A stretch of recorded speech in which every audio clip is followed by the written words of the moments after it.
A recent IDG survey conducted in the wake of COVID-19's disruptions suggests that, if anything, the pandemic has accelerated IT's need to deliver on new initiatives, even in the face of other demands and tight budgets. This also has increased the need to prioritize and pivot, resulting in canceling some projects and putting others on hold. The multinational survey specifically sought to identify the objectives, challenges, and plans of organizations that have deployed SAP enterprise software solutions. Among its findings, the survey revealed that even as IT managers and practitioners feel pressure to migrate to new SAP technology, many are still seeking to optimize their current investments as they push to become more innovative. All told, the research produced 5 key takeaways. Hello, and welcome to this audio webcast titled Navigating the Future of SAP, How IT Leaders are Accelerating Innovation While Maximizing ERP Investments, brought to you by Rimini Street and IDG. My name's Tom Schmidt, Digital Content Director at IDG Strategic Marketing Services, and I'll be the host of today's webcast. Joining me is Hari Candadai, Group Vice President, Thought Leadership and Strategy at Rimini Street. Hari is a seasoned marketing professional with over 18 years' experience in global product marketing and corporate marketing management, including running a successful marketing strategy and consulting firm. Hello, Hari. Great to be here, Tom, and thank you for hosting this webinar. Excellent.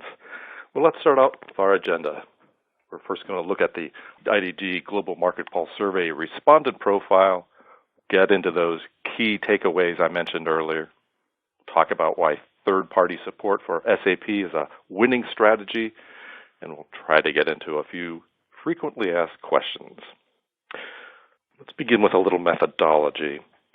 The IDG Global Survey was fielded in December 2020, and there were 250 qualified respondents. To qualify for this survey, respondents were required to be responsible for managing their organization's SAP environment and/or influencing SAP technology decisions. Qualified respondents were SAP managers, SAP architects, SAP leads, or senior IT management at companies with revenues of $250 million or more. You can see the breakdown here. And here's a little more of the respondent profile by annual revenue and vertical industry. Altogether, a pretty broad representation. Hari, I said a few moments ago that the survey generated 5 key takeaways. Can you summarize them for us before we look at each one in greater detail? Sure, Tom. Let me give you my take at a high level, and as you said, let's dig deeper into the findings as we go into the discussion.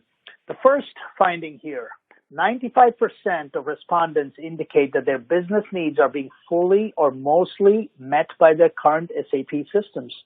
That's not surprising, Tom, very consistent with what we find within the Rimini client base as well. SAP systems, these are robust, mature, stable software that's been perfected over 25, 30 years. This just runs great for most companies, and this is reflected in the 95% of respondents being satisfied with their current SAP systems. And we'll dig a little more as we talk about that finding in more detail. Takeaway 2, 96% say that maximizing their SAP investment was a critical or a moderate factor when looking at their or assessing their SAP roadmap. I believe this takeaway is very closely linked to the first takeaway, because if the SAP system works, you want to maximize its life and value, right? Plus, given the current budget pressures, companies want to optimize all their current IT investments. So this doesn't come as a surprise either. Takeaway 3 is there are 3 other top roadmap considerations: risk reduction, innovation, and avoidance of SAP lock-in. Let's take one of them at a time, and we'll go in more detail in our discussion. Risk. Most companies don't need more risk today than what they've been dealt with in the last 12 months, right? Especially with big ERP migrations and upgrades, and we'll talk a little bit about that later as well. Innovation. No question, big priority for many companies to drive competitive advantage and growth and by investing in the right technologies. many companies see now is a great time, a great opportunity to put that lead between themselves and their competition and take as much market share as possible, grow their business. And that's why innovation is also a big factor when they're looking at their SAP roadmap. And the last point here in this takeaway is lock-in. Nobody wants to be locked in with one vendor, one contract for their future roadmap. Lock-in could potentially mean being locked out of innovation.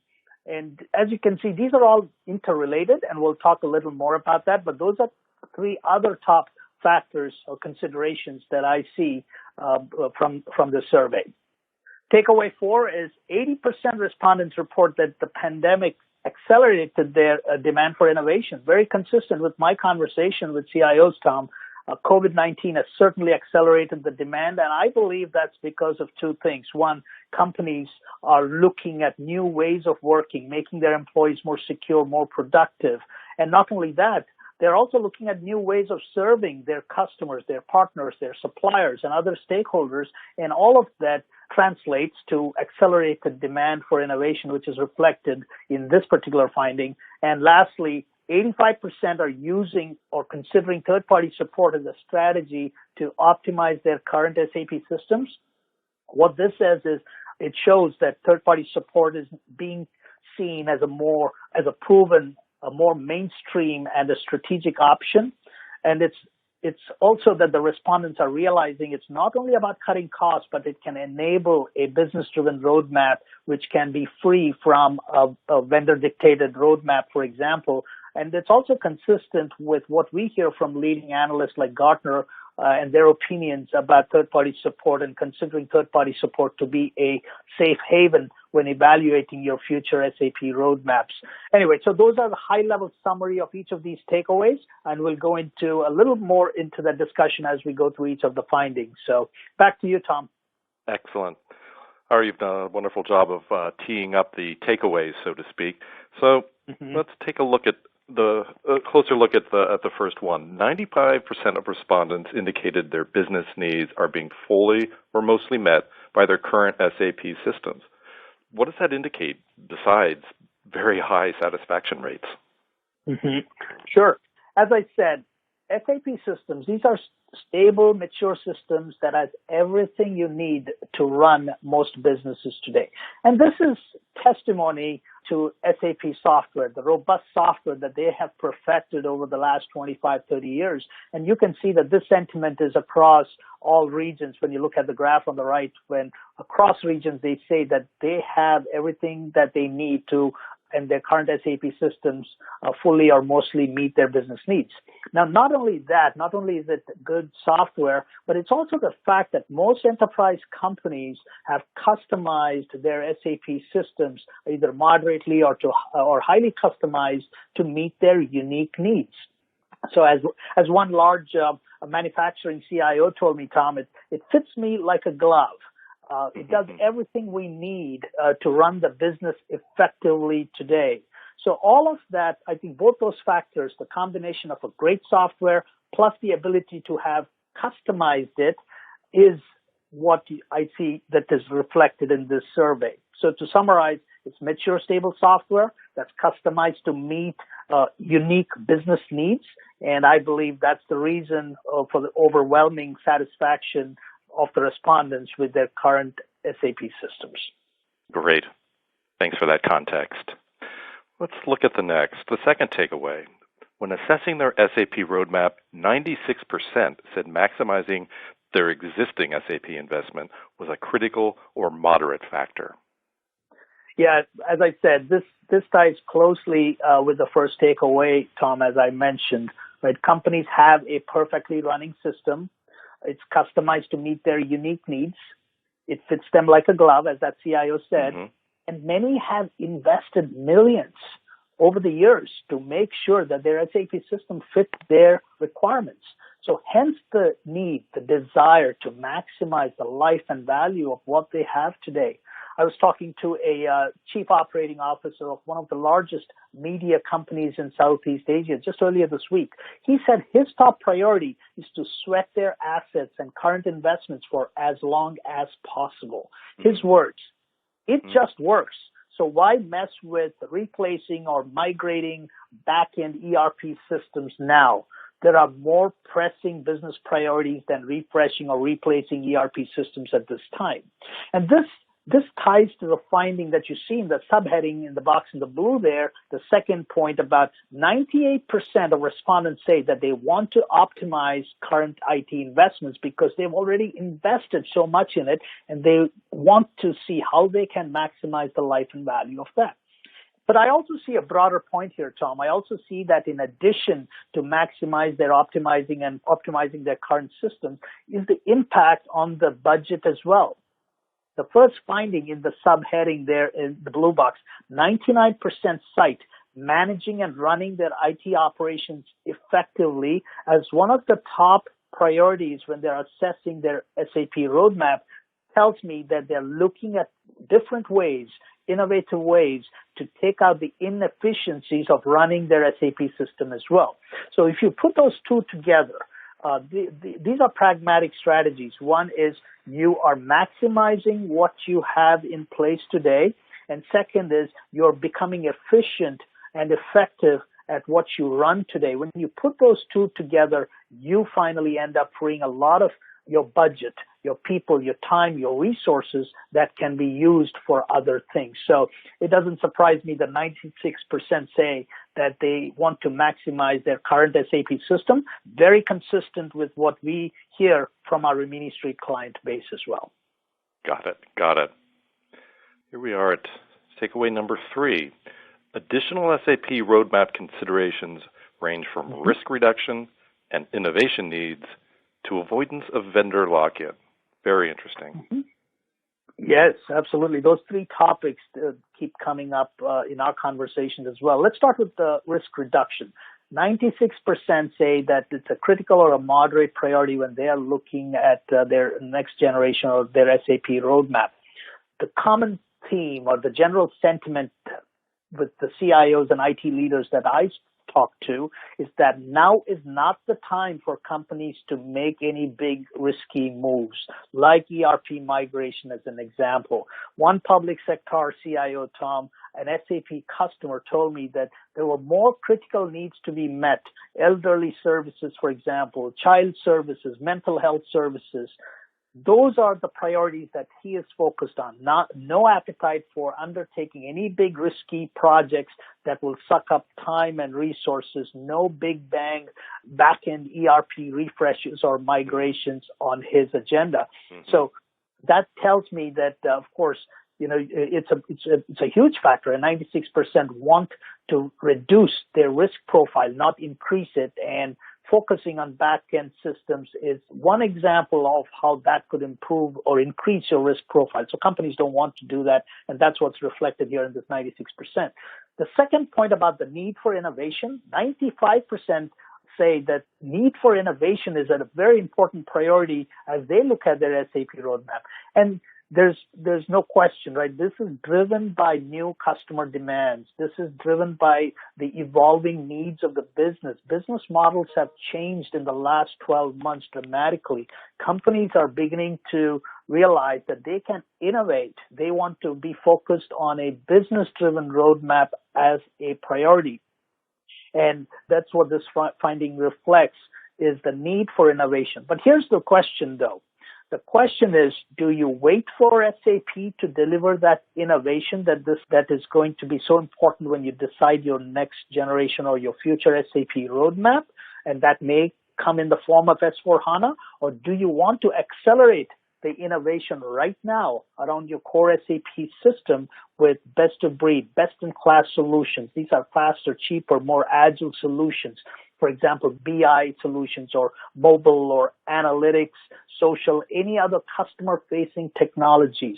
That's the question that IT leaders are thinking hard through. How can I accelerate innovation, meet my current business needs, and don't have to wait for SAP to deliver innovation?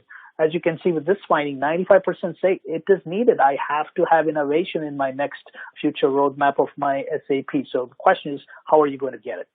The third finding is about the managing your total cost of ownership. And along with that, as you see there in that blue box, the third bullet there is the cost of maintenance as well.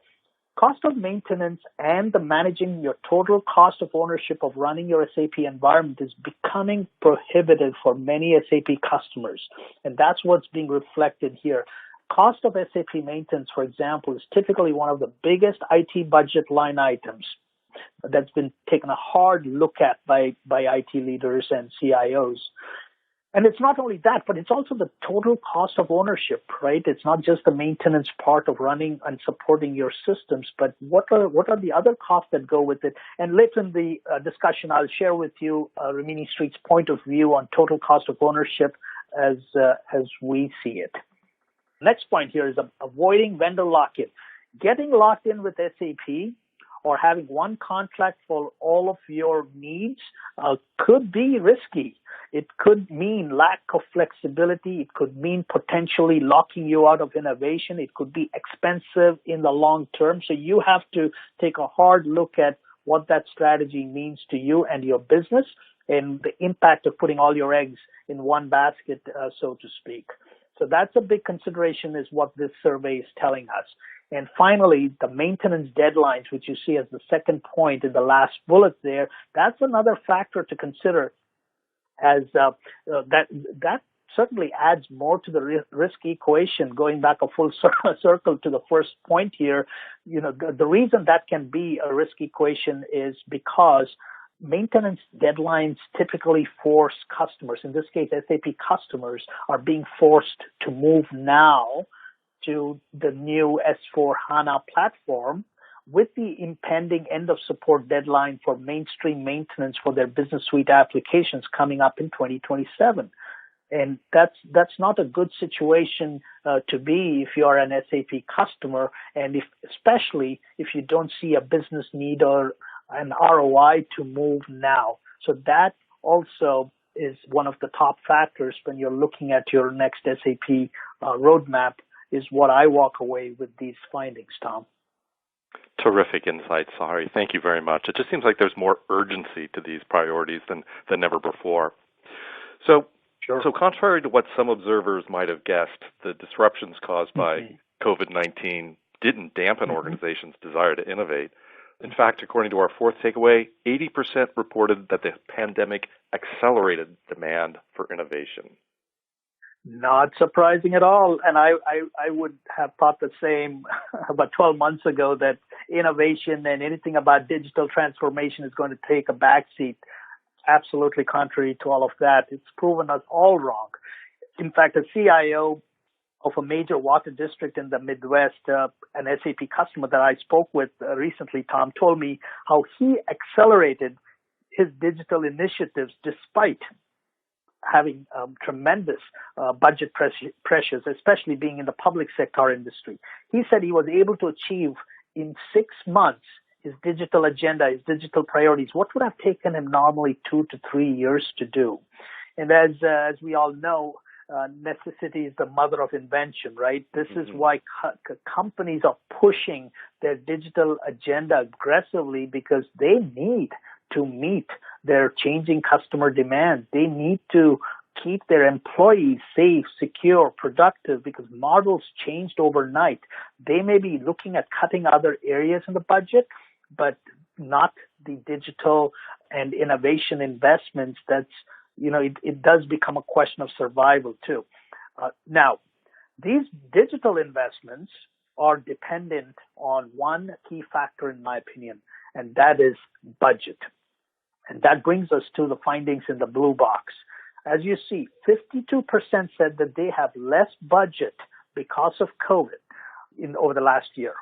That means tremendous pressure on budgets across industries. And most companies, as you know, Tom, are not out of the woods yet with regards to the pandemic, right? But the question is, how are they still advancing their digital agenda as this finding shows? I think the answer is in the second part of the finding. That is, 70% are putting some planned projects on hold, and 56% are canceling projects. So here's the next question. If I'm advancing my digital agenda, what projects are being put on hold and what projects am I canceling? As the same CIO said, ERP migration, in his case, S/4HANA migration, is not on his agenda. He is deferring or potentially even canceling looking at any big migration of their current SAP system, which works just fine. There may be other examples of back office replacements and migrations. His big point was anything that doesn't support my strategic initiative is being either canceled or deferred. And of course, what that means is if you defer it, if you are looking at your next generation SAP platform, potentially even S/4HANA, of course you will need to continue to do your homework and decide when the right time is depending on a clear ROI and a business case, not just be forced to move now if there is no compelling need to do so.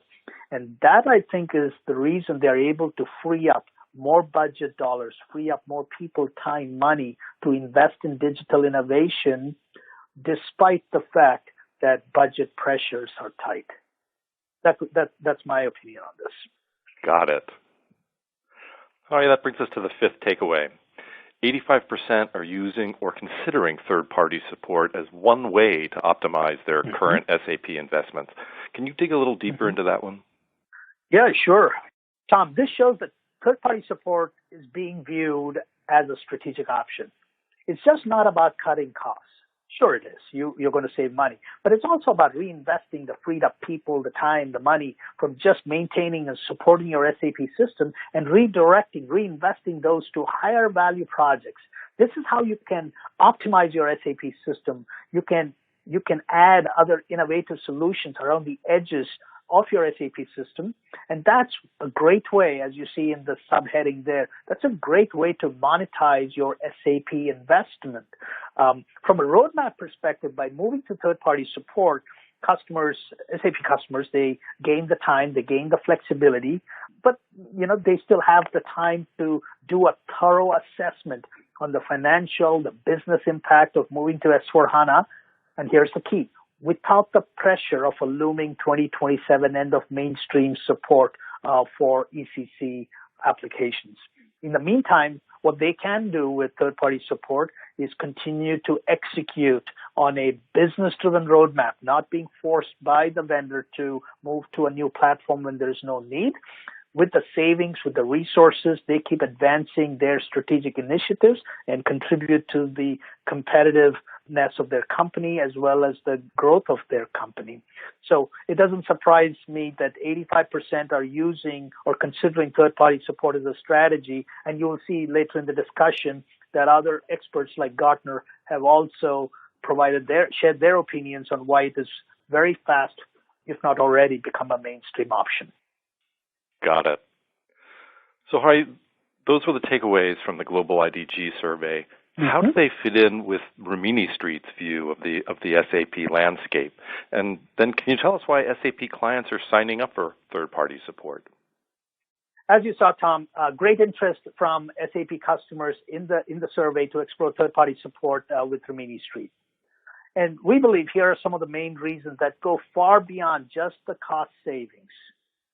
Let me start with the first one. We already talked about some of this. It's the strategic flexibility to decide the best SAP roadmap that meets their business needs. For most Rimini Street customers, S/4HANA is not a priority today. There's no business case. It's a huge undertaking, massive cost, and a significant risk when you undertake a project of this magnitude. The great news, as we saw from the finding as well, is you have a great, stable, customized SAP system in place today. So why is there an urgency to move now when there's no compelling need or an ROI? And the business wants you to focus on other priorities. So third-party support or moving to a model like Rimini Street provides you with that strategic flexibility so you can decide on your next generation SAP roadmap on your timing, not SAP's timing. And that's one of the key reasons we're seeing a lot of interest and demand for third-party support at Rimini Street. The next point is the significant savings that's possible. And this is not just the annual maintenance fees that you sign the check for every single year. There's so much more to this total cost of operations when you have an SAP environment. Sure, support fees is one element of it, but then there's the additional cost of upgrades and forced enhancement pack updates. It's also the cost of custom code, supporting your custom code today, as well as other inefficiencies that are in the vendor support model today that puts a lot of burden on your internal teams. I'll take you through a financial model, the Rimini Street's point of view in the next few minutes to articulate what we believe is the total cost or savings possible by moving to Rimini Street third-party support. The third reason we believe customers move to Rimini Street is because of the comprehensive, more responsive service levels, including support for customizations. And that includes access to highly qualified engineers. We assign a primary support engineer with at least 10 to 15 years of experience. We have industry-leading response times, meaning within 10 minutes, we guarantee a response for your priority one critical issues. So the service scope, the comprehensiveness, and the responsiveness is what is also driving a lot of interest within SAP customers to explore third-party support with Rimini Street. And finally, it's the ability to support complex landscapes. It's globally across industries, companies of all sizes. And SAP customers choose Rimini Street because we have the expertise and the ability to support that kind of a varied landscape with multiple products, and I'll share some of those numbers with you as we go along here as well. So those are the top reasons, Tom. Strategic flexibility, it's the savings, it's the service, and the overall value that they get for their support and maintenance dollars, which many SAP customers struggle to see today. Okay? Here's a recent report from Gartner that is consistent with the findings from the survey where we saw more and more companies exploring third-party support as a strategic option. Gartner predicts that this will be over $1 billion market by 2023, and they cite that third-party support is a safe haven for SAP customers while evaluating plans. Let's look at some of the points on the right-hand side. They talk about evaluating. If you have a great system in place, if you have a stable system, which we found 95% of SAP customers, according to the survey, say that they're very happy with the SAP system in place today, which more than meets their business needs. If you have such a great system today, rather than paying expensive maintenance fees and incurring your total cost of ownership that you are today, shift to an alternative model like third-party support and free up those funds, those resources, time, people, money to help fund future innovation. That's one reason, as I mentioned, that SAP customers are moving towards or exploring third-party support. The second point is the point that I brought up about strategic flexibility. This is, while you're under the Rimini Street model, it is a safe haven where you can continue to evaluate S/4HANA if indeed that's where you want to go and if the product continually matures. But the most important point is you can do that homework while you are within the Rimini Street support model, and until you have a business case or a compelling need or an ROI, you are safe within the third-party support model. And finally, one point in this report is how you can continue to do that for as long as you want. And in Rimini's case, we provide support for at least 15 years.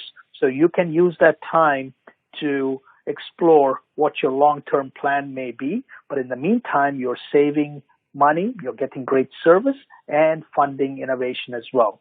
So all this report says is it's a proven and a mainstream option today. We're happy to share a copy if anyone is interested. Please do let us know.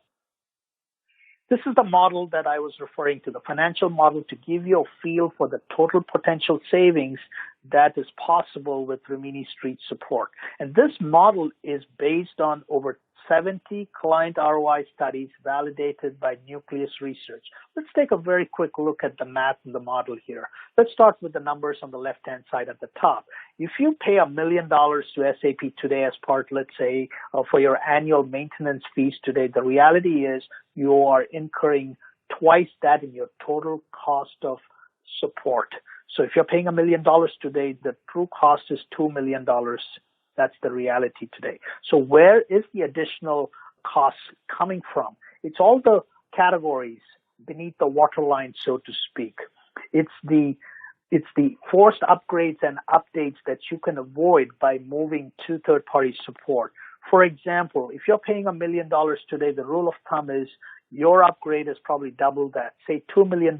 And if you are upgrading once every 4 to 5 years, let's say 5 years, if you annualize that, that's about $400,000 annually in avoided savings that can be used to fund all the digital innovation and technologies that we talked about and the priorities that were listed in the survey.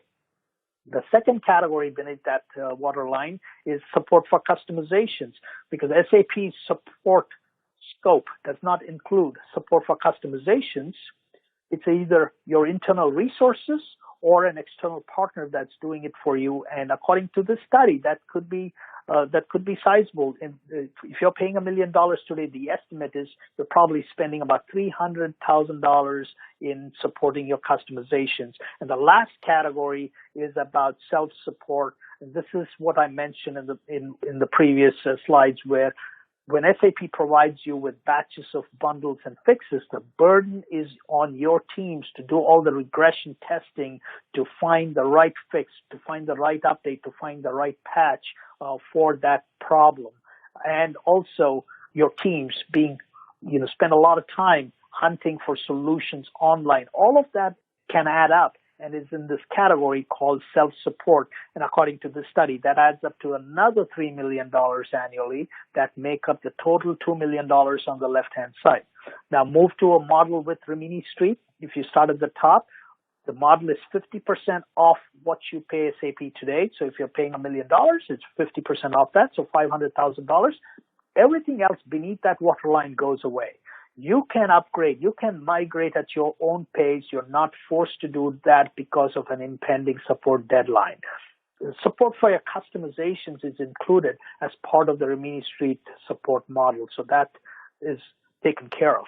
And finally, we provide you with the tailored updates and the fixes that you need, and we take away the burden of your resources doing all of that regression testing and hunting for their own solutions online, because that's what we do. We provide support all day, every day, and that frees up your people to focus on those higher level strategic initiatives. So in this example, that's $1.5 million that's saved that can be reinvested in all the strategic initiatives like hybrid IT and big data, mobile, other projects that you need to advance during these times. So that's a quick overview of how the total impact of savings with Rimini Street works.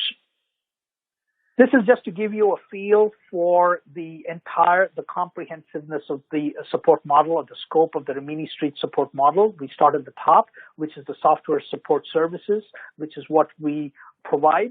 At the core of our business is making sure that we provide relevant responsive services, replacing, in this case, the SAP's vendor support model.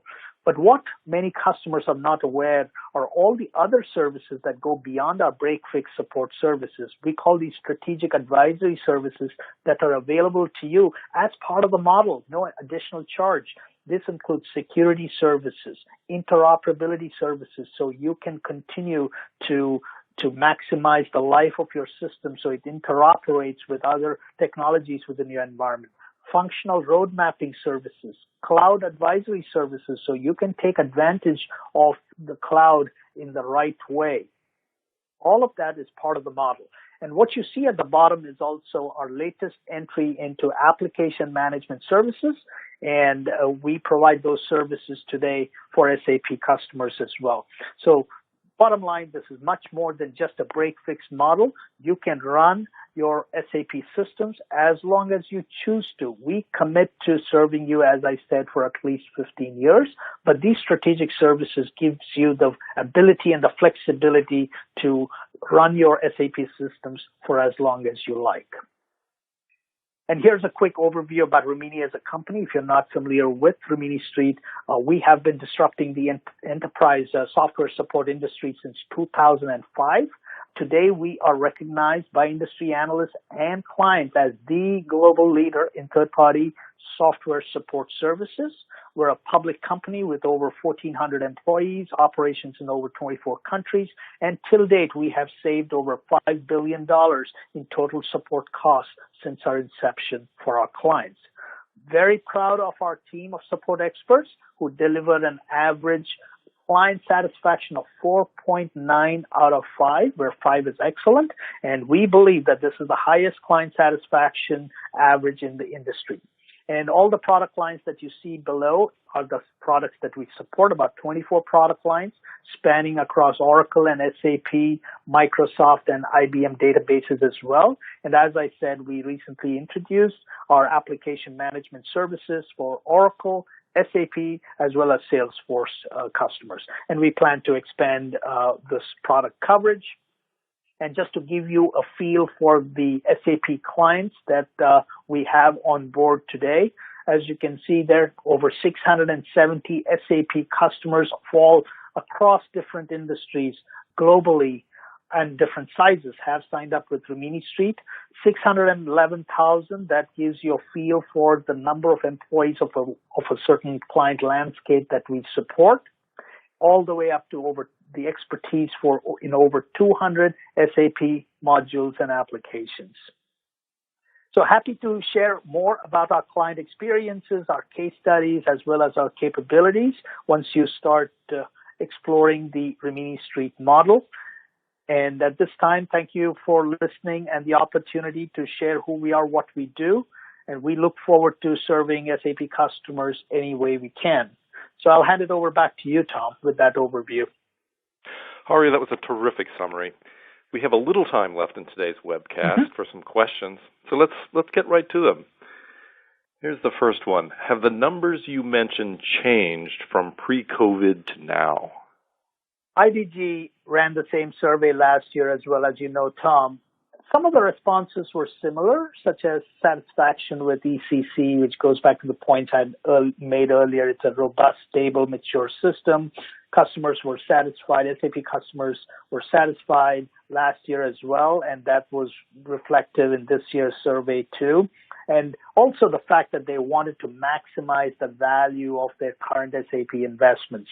Those two findings were very consistent across both last year and this year's survey. Innovation was also high last year, but it has definitely increased this year, as I mentioned, particularly because of the demands that the COVID situation has put on businesses, not only internally, but also responding to their customer needs, their customer demands. So increasing pressure to innovate more and faster. I think that came out loud and clear this year. And also, what was striking in this year compared to last year was making every budget dollar count, prioritizing projects and putting projects on hold, and taking a hard look at every IT investment. That was also another key insight from this year's survey, showing how IT leaders are prioritizing everything. And as I mentioned in my conversation with a CIO, if it doesn't support a strategic initiative, it doesn't get funded. It should be either canceled or deferred. Another difference, Tom, is that third-party support has increased. The demand for third-party support has increased compared to last year. As we saw, 85% of respondents are exploring third-party support as a potential option for their SAP landscape. And that is because of all the different imperatives that we discussed and the fact that they need to free up more budget dollars to fund innovation and their digital needs. Got it. It's been interesting to watch how this IDG survey has evolved over the years. Hari, I think we have time for one more. Sure. You mentioned satisfaction with ECC 6 today. Does that mean these clients will not move to S/4HANA in the near future? And how will they handle the 2027 deadline? Yep. As I mentioned, Tom, most customers are satisfied with the fact that they have a great system in place today, in this case, ECC system that supports their business needs. Now, will they move to S/4HANA or will they not move to S/4HANA? Here's our opinion on that. Right now, you have a great system in place.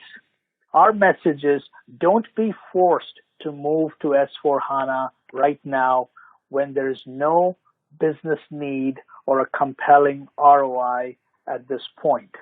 How is a move or a migration to S/4HANA impact your business? Is it worth embarking on this massive, disruptive, expensive, multi-year migration at this point? These are questions that SAP customers need to ask. Now, they can move to third-party support and they can continue to evaluate S/4HANA as the product matures and wait till a point when they see a clear need or an ROI emerge. So it's not about not moving to S/4HANA, but it's more about maximizing the life and value of your current EC system first and foremost, so you can focus on your pressing business priorities today, and at the same time, free up savings to fund innovation and get a great service under third-party support. The beauty is you can continue to evaluate S/4HANA, which many of our Rimini Street clients and IT leaders continually do. And if there is, and when there is a business case or a need to move to S/4HANA, absolutely. That's when they can decide on that move. But for now, they are not forced to move. The 2027 deadline, as you said, how will they handle that?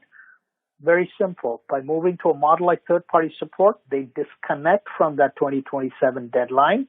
They're not held to it. They're not forced to move right now and do a big, massive migration when the business calls for their attention, their people, time, and money in other areas. But they still retain the flexibility to move to S/4HANA at their time, on their timeline, and at the pace that they choose to do so. Excellent insights, Hari. Thank you. Well, that's about all the time we have for today's webcast. I want to give a big thanks to our speaker, Hari Candadai of Rimini Street, for sharing his expertise and insights with us. And thanks especially to you, our viewers, for tuning in. Please be sure to check out the resources section on your console for links to some valuable Rimini Street resources. For Rimini Street and IDG, I'm Tom Schmidt. Thank you, Tom.